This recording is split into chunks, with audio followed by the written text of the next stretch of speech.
Hey guys, today we're going to talk about the types of cooking vessels that would have been found in a colonial kitchen.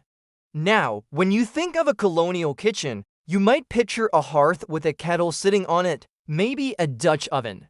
But there were actually a lot of different types of cooking vessels that were used in the colonial period, and some of them you may not expect. In this video, we were going to talk about the basic types of cooking vessels that were very common in the colonial period, pots and kettles.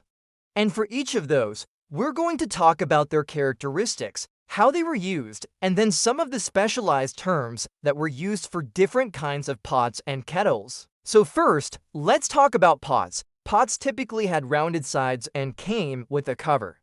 The cover could be made of either iron or tin, and pots were used for a variety of cooking tasks. They could be used for boiling, for simmering, and even for frying.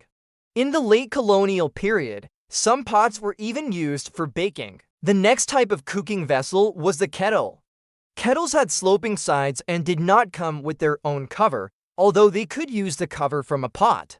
Kettles were usually made of iron and were used for things like boiling water or for cooking soups and stews. There are two basic types of pots and kettles. There are larger sizes for each. Now, in addition to their size, colonists also had terms for the different shapes of pots and kettles. For instance, a pot could be described as either deep or shallow. A deep pot being good for things like stewing or boiling, and a shallow pot being good for things like frying or baking. A kettle could be round or square, a round kettle being good for things like making soup or boiling water, and a square kettle being good for things like cooking a stew. Now, even though colonists had these terms to describe the different types of pots and kettles that they had, there was a lot of variation in the shapes.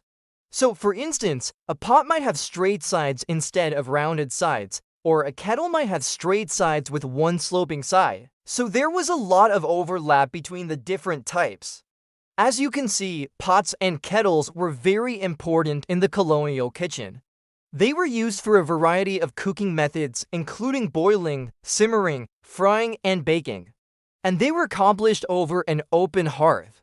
I hope that you enjoyed learning about colonial cooking vessels. If you did, please like this video and subscribe for more. Thank you for watching.